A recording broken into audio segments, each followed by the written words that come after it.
Good day, students. So, welcome back again to our YouTube video lesson for our course GNED06 STS. And now we're on our third unit for this course. And it is all about science, technology, and the human person.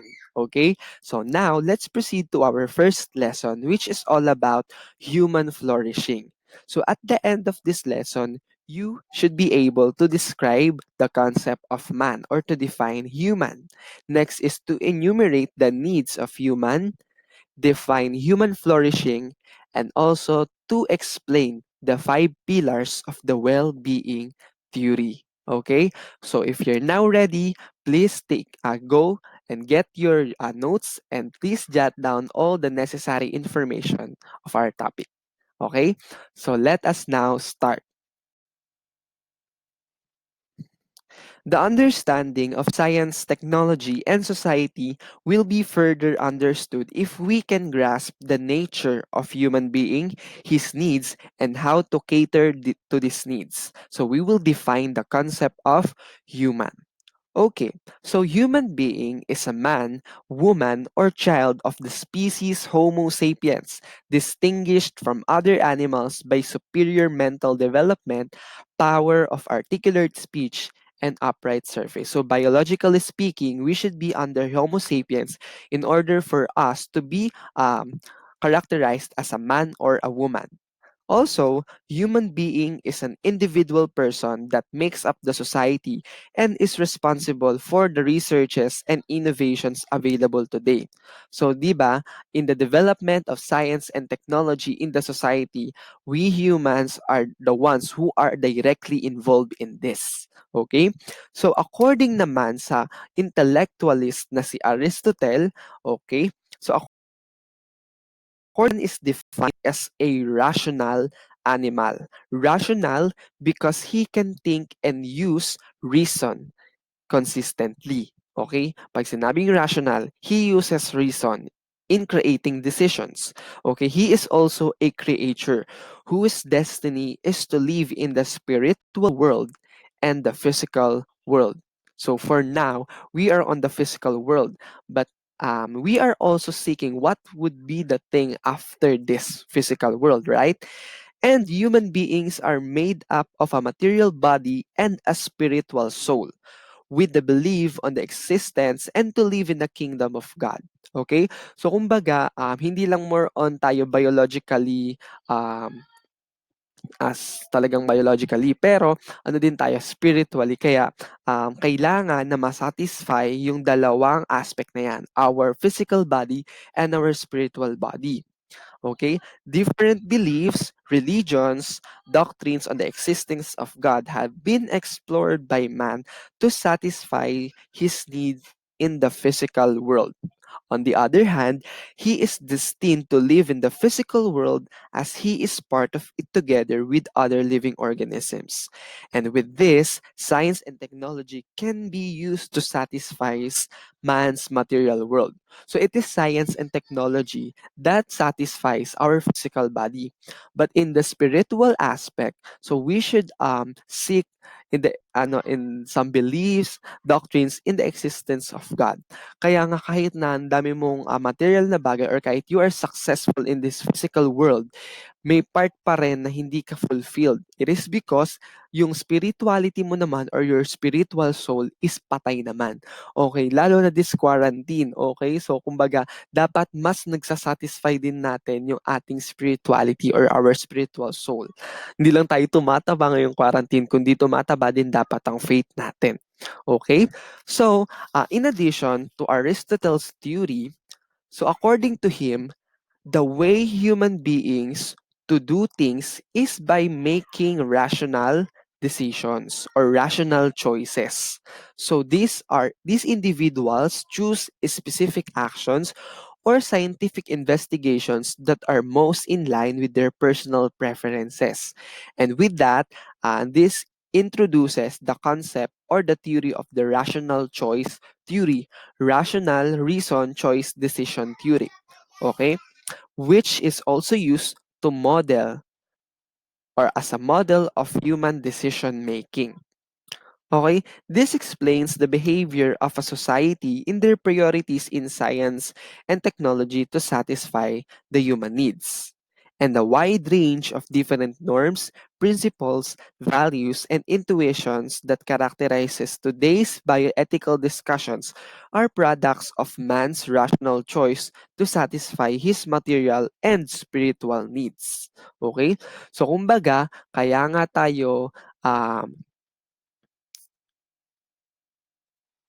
Kaya tayo ganito ngayon because of our choices in life. For example, hindi ka naman din kakain ng something na gusto mo. Hindi ka naman magsusuot ng something na hindi according sa personal taste mo. Okay, therefore, this rational choice theory is a model of how we decide, okay, or how we make our decisions in life. In terms naman of science and technology priorities, for example, Cavite State University is more on located in an agricultural land. Therefore, their courses or their priorities in the development of science and technology must be according to the need of their geography. Therefore, Cavite State University is the center of excellence in agriculture. Pero kung titingin ka naman sa ibang annex ng CAVSU, for example, NAIC ata or CAVSU Ternate, kung meron bang CAVSU Ternate. So they are located in coastal areas. Therefore, their priorities in science and technologies must be in fisheries. Therefore, sila yung Center of Excellence in Fisheries. At dapat din magsasatisfy yon sa needs ng mga humans kasi yun lang naman din ang source nila ng food. Okay? And it is according to their norms, principles, values, and intuitions. That is the rational choice theory. This will also help man choose or judge whether biomedical sciences, biotechnology, or nanotechnology threaten or enhance humanity. Human characteristics evolve over time brought about by several factors like changes in the environment, increased knowledge, and culture adaptations. So we will define or we will describe the characteristics of human that evolve over time. And this includes number one is walking upright. The early records of humanity showed that humans evolved from four-legged species to walking upright individuals.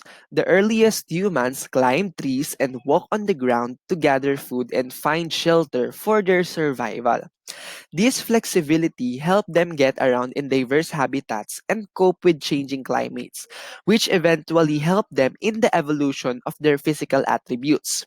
In short, the changes in the physical characteristics of humans were brought about by adaptation to the changing environment because of the natural selection. Because of natural selection, humans must adapt. And because of that adaptation, humans acquired a skill which is bipedalism, meaning walking with 2 feet. Okay? Kasi siguro, yung hands naman, imbis na gamitin na lang nila yun lagi for walking, they use their hands in order for them to grasp things and to create tools. And that leads to our second characteristics, which is the use of different tools. 'Di ba? As humans need to survive, there are various activities such as foraging, hunting, and fishing to provide a wide range of food supplies led to advances in tools and tool making. Okay? So 'di ba nga in the development of the tool making, 'di ba sa Stone Age, Bronze Age, and Iron Age, na-develop yung tools nila according to their complexity. Okay? They use stones, wood, bone, ivory, and metals and learn to produce and use fire. Since kasi pag ang fire, ginamit mo siya or ni-roast mo siya for example sa isang meat, di ba? Mas nagiging masarap sa kanila yung pagkain and mas nagiging madali din yung development ng kanilang muscles. Okay? Or ng kanilang, syempre, physical body. The development of agriculture, animal domestication, and adoption of permanent settlements had led to the utilization of bronze, which further developed metal smelting, use of copper, and an alloy of tin. Okay? So that's it. Okay, yung mga tools na yan, ginamit din nila yan in creating some fences in domesticating animals. Okay? The early humans who were hunters and gatherers started domesticating animals. Okay? They settled in one place, learned to tame animals, and domesticate them. They also raised animals for clothing, medicine, and shelters. So the first animals to be domesticated were goats, followed by sheep, and then chickens. Okay, larger animals like oxen or horses were also domesticated for plowing and transportation. These animals were known as the beasts of burden. So until now naman, 'di ba? Yan pa din yung mga dinodomesticate nating animals.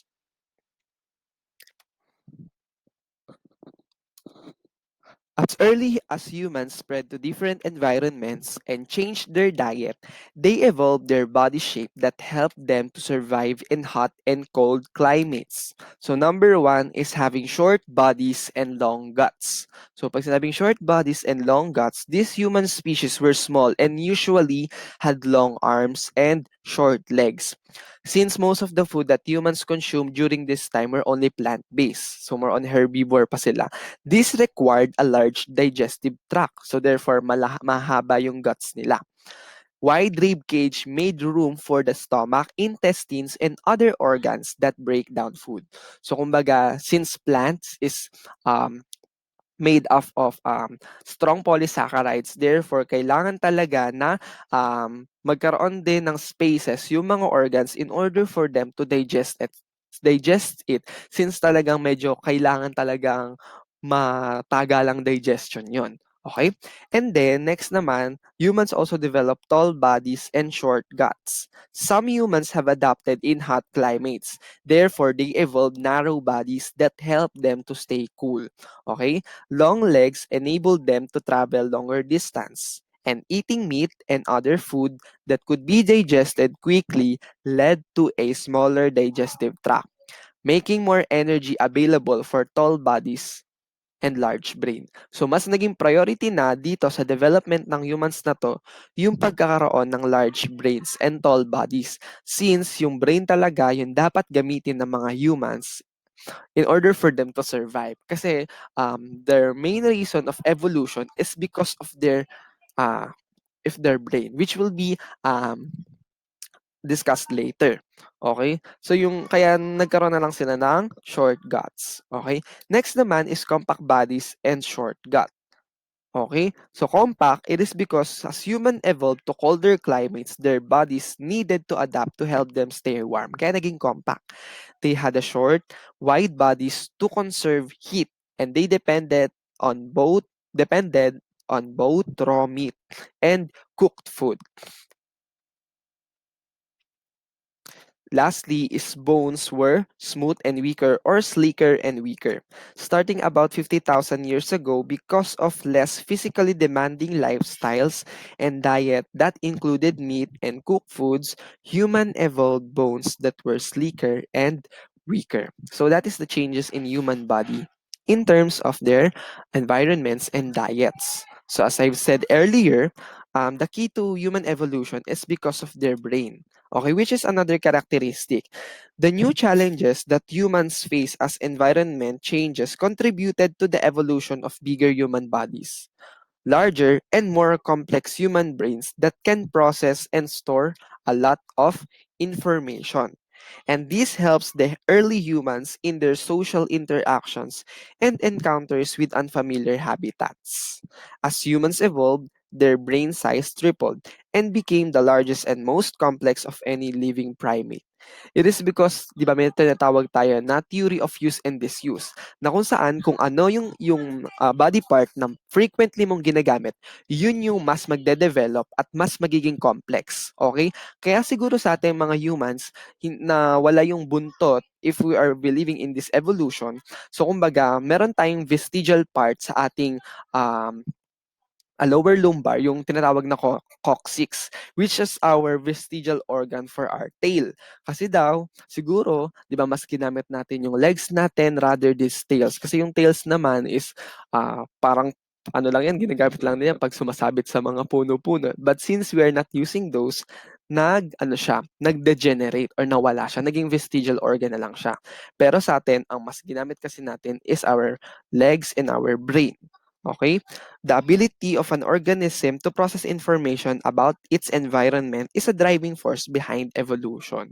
Okay, the more information that the brain receives and the faster it can process the information, the more adequately it will be able to respond to environmental changes and the better will be the chances of survival.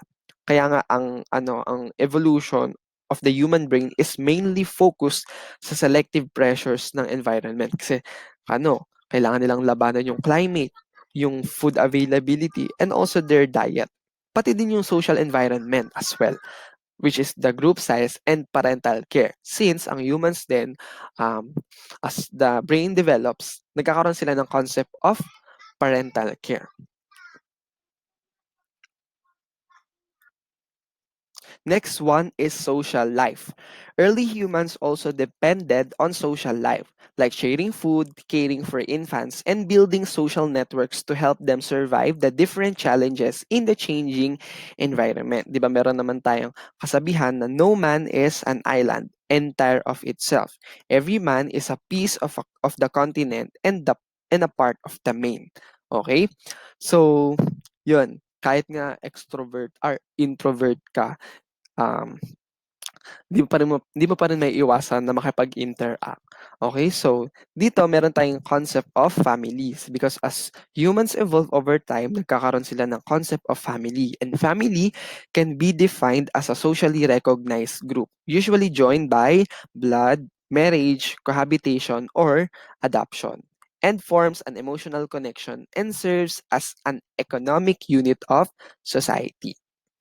Okay, so families have become isolated organizations of people dependent on each other for survival and subsistence. From one family to another, they built a society that could basically satisfy their needs or satisfy the need of each group. Okay, so society is defined as a group of people who share common economic, social, and industrial infrastructures. It is a system of human organization generating distinctive cultural patterns and institutions, usually providing a protection, security, continuity, and a national identity for its members. And these groups of people came together because of their commonness in the area where they live, their interests, ideology, and social welfare. Okay? So, yon. Okay, syempre, malalaman natin, syempre, yung importance ng social life. Okay? We should understand the importance of life because, yon, talagang isa din to sa mahalagang aspect ng evolution ng tao. Okay, number one is support for each other. People in society come together and organize in a group to support each other because of their common needs, goals, concerns, and ideologies. Okay, it is in difficult times that one realizes the importance of being one part of a society. The support given by society can be of physical, emotional, financial, or medical form. Okay? And next naman is formation of social groups. 'Di ba? A society is characterized by social networks. A society builds relationship among its members since they support each other and share common interests or territory. Their interactions give rise to strong social bonds that result in long-lasting relationships. It becomes a foundation of the government and building blocks of all nations. Next is formation of culture, which is defined as a pattern of human activity in a society. It is represented by the society's art, literature, language, and religion of the individual who formed it. 'Di ba? And they share common norms, conduct, belief, and ethical standards. And it is also the society that dictates what is the good and evil. Okay, next is regulation of policies and standards because society is the foundation of the government. The government helps in the arrangement or the management of the natural and human resources that belong to society and regulates the distribution of public facilities to individual. Thus, society gives us a central regulating authority. And last is achieving common goal. Members of the society usually come together because of their common interests and goal. They serve as a strong support system in life. Parang family din. We support each other. We formed a social group. We create a culture. We provided policies and standards, ano yung dapat sundin, ano dapat hindi, and we achieve a common goal, which is maging successful in life. Okay? Maraming organization, ganyan din dapat ang maging ano nila foundation, 'tong limang 'to. Okay? That is social life. And one characteristic of human that evolved during time is the use of language and symbols. Okay? During the ancient times, people communicated with each other using language, symbols, or sounds. Okay? They use pigments, paintings, and carvings. And some pieces of information were stored in stone paintings, like in the cuneiform in the Sumerian civilization on the walls of caves and another canvas. Like sa Egypt naman, yung nasa mga walls nila, yung mga pictograms nila, depicts a certain language.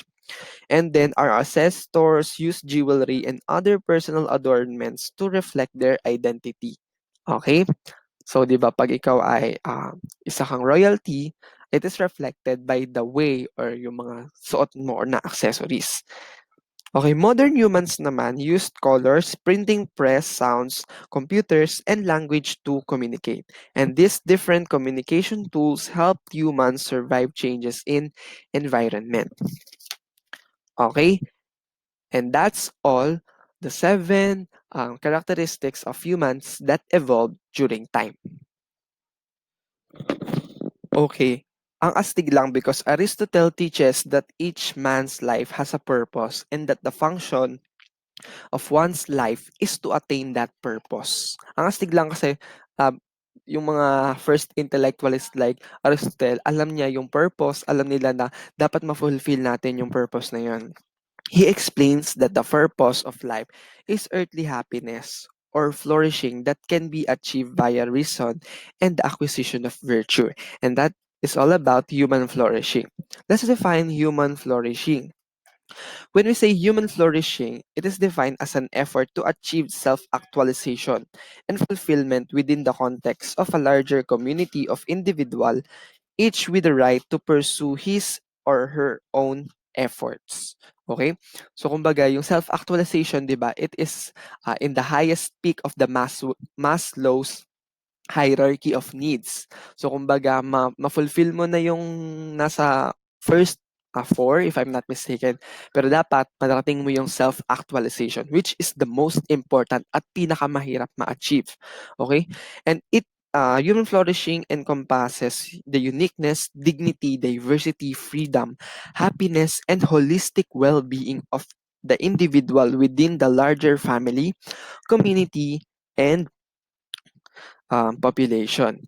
And achieving human flourishing is a lifelong existential journey of hopes, achievements, regrets, losses, illnesses, suffering, and coping. Okay, so kumbaga, um, uh, we are placed in this physical world in order for us to flourish. Kumbaga, dapat at the end of our life in this earth, dapat malaman natin yung purpose natin. And isa siyang mahabang journey. Because throughout the journey, meron kang may experience na regrets, losses, suffering, that contributes to your discovery of your purpose. Maaring ngayon, ganyan yung nararanasan mo, it is because it is part of the achievement of your self-actualization. Kaya, kaya kung ikaw ngayon ay nandyan ka ngayon in your depression stage, ikaw ngayon ay nandun sa part na yan, kasi 'di ba quarantine, ang dami nating pwedeng maisip. But always remember that there is a purpose for everything. May purpose kung bakit naka-quarantine tayo at bakit mag-isa ka lang ngayon. It is because may kailangan kang i-reflect sa sarili mo. Okay? So yun. And yun, according to Aristotle, there is an end to all the actions that we perform, which we desire for ourselves. Okay? And human flourishing is also known as eudaimonia or eudaimonia, flourishing happiness. So, flourishing is the highest good of human endeavor. Okay? And ito nga, yung concept of religion and belief in God is anchored to human flourishing. Kasi kay God mo rin makikita yung mismong purpose mo. Kay God mo rin madidiscover kung para saan ka. Kaya nga, kaya nga mahaba-haba ang journey ng paghahanap ng human flourishing. It is because nagkakaroon tayo ng struggle in terms of our faith. Okay? Ayun. Because some people believe that ultimate satisfaction of human beings is going to heaven and meeting God. Okay? Okay. So, meron tayong tinatawag na well-being theory, which is formulated by Martin E. P. Seligman. This is where human flourishing is not only focused on the happiness of individual alone, but also in psychological well-being. And this human flourishing well-being theory has five or rests on five pillars, denoted by the handy mnemonic PERMA. Okay, that is the PERMA pillars of well-being theory. Okay. So let's proceed with the P. Number one is having positive emotions. So this includes pleasure, rapture, ecstasy, warmth, comfort, and other emotions that contribute to the pleasant life. Okay? And these are based on emotions that later could fade away when emotions are gone. We may feel very happy at one point and after several hours experience sorrow and pain. Parang bata lang, di ba? Parang pag masaya, tawa ng tawa, mamaya susumpungin. Okay? Emotion is an affective state of consciousness in which joy, sorrow, fear, and hate is experienced, as distinguished from cognitive and volitional states of consciousness. Okay, that is positive emotions. Maring positive emotion siya, happiness, pleasure, but it is only temporary. Pero meron din naman siyang other side na yung joy, which is yung everlasting na talagang kasiyahan. Yung hindi masasatisfy ng physical world. Kasi ang physical world kasi gives us happiness. But the spiritual world or when you satisfy your spirituality, it gives you joy. It gives you contentment. It gives you peace. Okay? And that is all about positive emotion. Next one is engagement. When we see engagement, it is being it's doing everything with enthusiasm. Okay, it's like enthusiasm is doing something with passion, with zeal, and with great interest. And it's all about flow, being one with the music or being one with something na talagang gustong-gusto mo. Okay, that is engagement or also called as involvement. So, yun yung pangalawa sa well-being theory. Next one naman is relationship. 'Di ba? The feeling of satisfaction, flourishing, or well-being can also be experienced when we are in a relationship or with other people. Kaya nga 'di ba, isang bagay lang para ma-experience mo ang love is engaging in a relationship. Okay? Pero ano bang klaseng relationship? Yung something na makapagbibigay sa iyo ng great joy, okay? Or ng flourishing. Always remember when you are entering a relationship, dapat yun yung magko-contribute para magkaroon ka ng human flourishing. Yun yung someone na bubuo sa iyo or ikaw yung someone na bubuo para sa kanya. Okay? And the last time you laugh out loud or have that emotional joy or great feeling is because of an accomplishment usually shared with other people is an example. Okay? Yan. Yung mga other people na yan, yung mga friends mo, yung family mo are the best antidotes to the downs of your life and the single most reliable up. Okay? At ang human evolution is related to having that positive relationship with other people because as other people are also part of you. Okay? Kumbaga, lagi mong tatandaan na may purpose kung bakit siya yung mga naging kaibigan mo, at kung bakit mawawala rin yung mga yan, bakit nagkaroon ka ng relationship at first then nawala din yan, it is because part yan ng pagkakaroon mo ng well-being kasi darating at darating rin sa point na yung makakita mo, for example, magkakaroon ka talaga ng relationship, na yung someone talaga na mahahanap mo is yung someone na bubuo dun sa half mo at ikaw dapat din yung bubuo sa half niya. Okay? Na parehas yung mahahanap yung purpose nyo in, in in pursuing a relationship. Okay? Kaya kayo, girls and boys, when you want to enter a relationship, make sure that it is yun na talaga yung para sa inyo. Kasi yun din yung bubuo ng purpose mo. Okay? Kaya wag mo munang hanapin ang purpose mo sa ibang bagay. Okay? Ngayon muna, let your season be flourishing in terms of your career, in terms of your education, and in terms of your wealth. Okay? And pag ready ka na doon, hanap ka na ng kapartner mo. Then kumpletuhin nyo na ang isa't isa. Okay? That is relationship. Okay? And next one is meaning. Okay? Human beings want a meaningful life, like belonging to a serving something that you believe is bigger than you are. This is to prove your meaning or purpose with other people. Okay? A meaningful life is also based on man's value or worth. When one loses someone very important, she tends to see life as meaningless. On the other hand, if one feels needed and important to someone else, she wants to live longer and value life. Kaya malalaman mo lang din or mafe-feel mo lang din na meaningful lang buhay mo kapag din sa sarili mo nakikita mo yung worth mo at yung purpose of existence mo. Kasi gano'n talaga.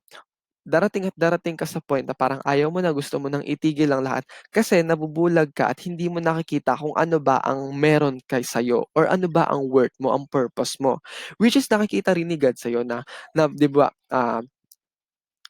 sa'kin, I believe na before pa lang tayo ikinreate, alam na ni Lord yung purpose natin at alam ni Lord yung value natin. Kaya dapat makita mo yan sa sarili mo para ma-feel mo na you have a meaningful life. Na yes, maaring nag-struggle ka, pero you have a purpose, you have a worth. And hindi mo hahayaan na yung struggles or yung mga problems in life yung mag-affect ng worth mo. Hindi po dapat gano'n. Okay? Find your meaning in knowing your purpose and knowing your worth. Girls, know your worth first because you are a diamond. Boys, you are a diamond. Hindi pwedeng hindi basta-basta masisira at napakaganda. Okay? Huwag niyong hahayaan na diktahan lang kayo ng iba or diktahan lang yung identity niyo ng ibang tao na ganito, na ganyan. Huwag kayong papayag because you have your own worth, you have your own identity, you have your own purpose. Okay? And huwag mo ring hayaan na magdepende din minsan ang purpose mo sa ibang bagay. Okay? Sa ibang tao. Ganun. Okay. So, and last sa PERMA natin in well-being theory is accomplishment. Siyempre, kung halimbawa, you have that kind of positive emotion, you have that engagement, you are entering a relationship that helps you to grow, you know your purpose and meaning, and that's when you will achieve this number 5, accomplishment. It is defined as something that is successful or that is achieved after a lot of works and effort. The achieving life is dedicated to accomplishment for the sake of accomplishment. Accomplishment or achievement is often pursued for its own sake, even when it brings no positive emotion, no meaning, and nothing in the way of positive relationship.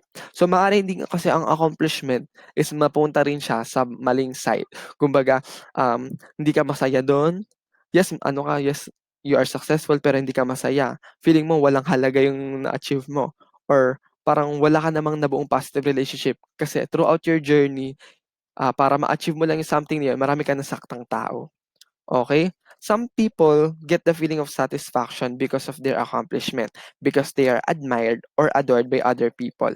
And some perceive winning only for the sake of winning in the pursuit of wealth. Maraming intention ang tao kung bakit gusto nilang maging successful. Pero always remember na dapat kapag dumating ka na dyan sa point na ikaw ay na-accomplish mo na lahat ng bagay, always remember the journey kung ano yung dinaanan mo. Because the journey helped you a lot in going to that kind of a finish line. Tsaka wag niyo ring hayaan na na na darating kayo sa accomplishment na mali pala talaga 'yan. Kumbaga, um, you are you are successful in your wrong assignment or you are successful in a wrong purpose. Yes, naging successful ka diyan pero hindi ka pala talaga para diyan. Kaya mo nafi-feel na hindi ka masaya. Okay? So, yun lang. Always remember na dapat sa accomplishment, it is aligned with your purpose and your calling. Okay? Kung ikaw, and I believe your purpose is to become the medical technologist of our future world. And pursue mo lang yan. Okay? And samahan mo lang lagi ng prayers and yung perma. Okay? And then, yun, tsaka hindi naman din 'to paunahan, eh, yung accomplishment, hindi yan paunahan basta ano, um, go to your own pace. Kaya nga it is for our own sake, hindi naman para sa kanila, hindi 'to competition, okay. So yun, science, technology, and society promote interdisciplinary perspective drawing upon many hardcore science disciplines. And madami yan. History, sociology. And then, yun nga, any advancement in science and technology should be assessed according to the risk and cost they bring to the society and environment, which further affect human flourishing. Okay? And that's it for our topic, human flourishing. Okay, the assessment should be based on what constitutes human nature and human condition. Kaya dapat yung mga science and technology na ating pinipili at dapat ating pinaprioritize should be according to our human flourishing. Okay, to the flourishing of ourselves. Kasi meron namang bagay na science and technology na naki-create pero mas sumisira sa atin. Okay? Kaya isipin mo ano yung mga bagay na kailangan mong prioritize, ano yung mga kailangan mong piliin. Because always remember, the choices will affect you, your identity, your destiny, and your destination. Okay? So yun. Yun lang naman, di ba? Medyo naging ano tayo ngayon, medyo naging uh, preachy, 'di ba? Pero I hope na marami kayong natutunan sa ating topic for today, and that is all about human flourishing. And for our attendance, comment down on the description box or the comment section pala um, with your name and section, and then um, with the answer to the question, why is it important to know your purpose in life? Okay, so please answer that question and um, ano na yan diyan, i-comment niyo na yan diyan sa baba, okay? Why is it important to know your purpose in life? Okay? Tapos hindi na siguro ako magpapa-question ulit, okay? Kasi madami na tayong lesson pa, okay? So see you next on our next video. So thank you so much class and I hope you're doing well. Goodbye and God bless.